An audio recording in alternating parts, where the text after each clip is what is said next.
A group of prisoners of war detained in Russia returned to Ukraine Friday as part of ongoing exchanges between the two countries. According to Associated Press, former prisoners of war were greeted as they stepped off a bus in an undisclosed location in Ukraine. In a post on the messaging app Telegram, the coordination headquarters for the treatment of prisoners of war said the returned group were classified as wounded and seriously ill. It did not say how many people were released but said the youngest was 20 and the oldest 59. Earlier, Russia's defense ministry also said that it had received a group of released Russian servicemen. The prisoner swap deal was agreed during peace talks in Istanbul, Turkey on June 2.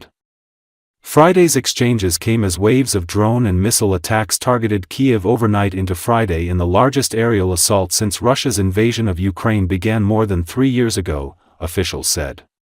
The barrage injured at least 23 people and inflicted severe damage across multiple districts of the capital in a 7-hour onslaught.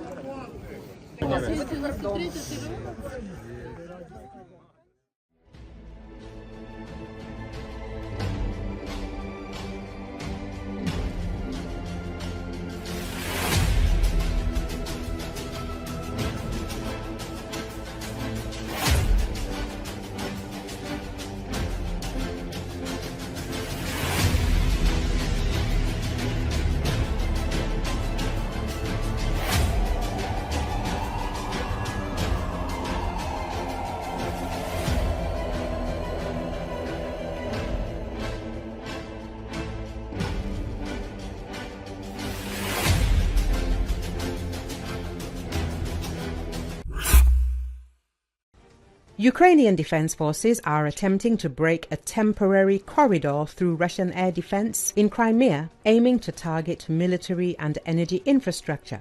This was stated by Pavlo Lakichuk, head of security programs at the Strategy 21 Globalistic Center, in an interview with Espresso.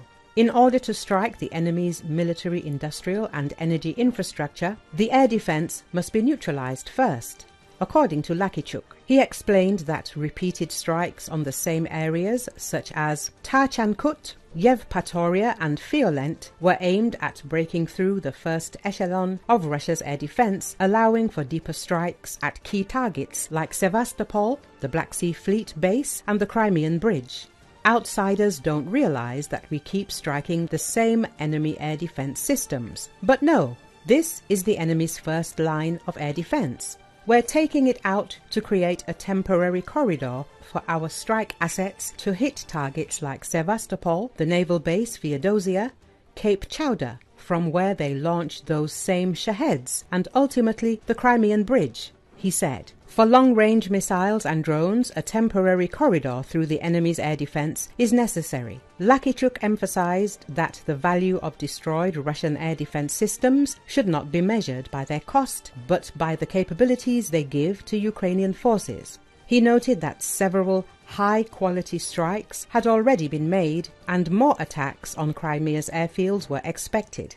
Eastern Crimea is now starting to come under pressure from our defense forces. These are the Kirovsk airfield near Feodosia and the Bagerova airfield, which the Russians used not as permanent aviation bases, but as airfield command posts when they expect strikes on places like Vardisk or Belbek. They can move parts of their aircraft to these reserve airfields, which they've done. The difficulty of striking these airfields, again, is that while at permanent bases, we more or less know and track where specific aircraft are located. At dispersal airfields, enemy planes or helicopters appear only briefly, and we have to manage to deliver an accurate strike while they're still there, the expert explained.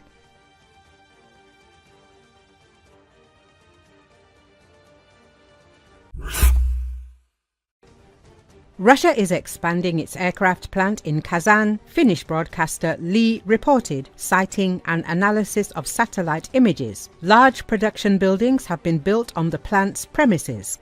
The largest one occupies about 19,000 square meters, comparable to 3 football fields. The Kremlin allocated about €1 billion from the state budget to modernize the plant, but due to sanctions and a shortage of labor, production is facing serious difficulties and is lagging behind schedule. The Kazan plant produces and modernizes Tu-22M3 and Tu-160M bombers, as well as the new Tu-160M2. It is the only enterprise in Russia that is potentially capable of replacing strategic bombers damaged or destroyed as a result of the special operation Spider's Web carried out by the Security Service of Ukraine. However, in 2024, only 2 Tu-160M2 and 2 Tu-160M were produced there. Kazan also produces Tu-204 civilian aircraft. Less than a month after Operation Spider's Web on the night of June the 27th, the Ukrainian Defense Forces attacked the Marinovka airfield in the Volgograd region, about 350 kilometers from the Ukrainian border. As a result, 2 Su-34s were destroyed and 2 more were damaged. One such fighter bomber costs about $50 million. The Special Operations Forces of the Armed Forces and the Security Service of Ukraine used long-range drones to target Russian fighters. The attacks also caused a fire in the technical and operational part of the enemy airfield, which is a critical infrastructure of the military facility. This is where the enemy prepares aircraft for flights, carries out their ongoing maintenance and repair work, the SBU said in a statement.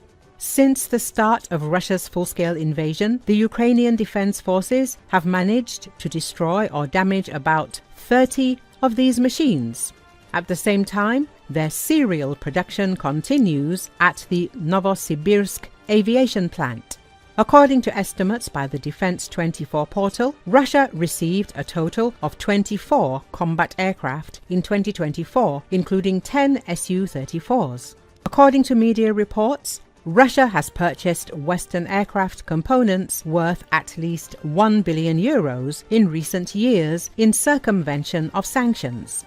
However, organizing such supplies is becoming more and more difficult and expensive every year. It is also problematic to acquire equipment for their production. Sanctions against Russia must be destructive, insists Kiev. Only then will the aggressor country be forced to negotiate an end to the war against Ukraine.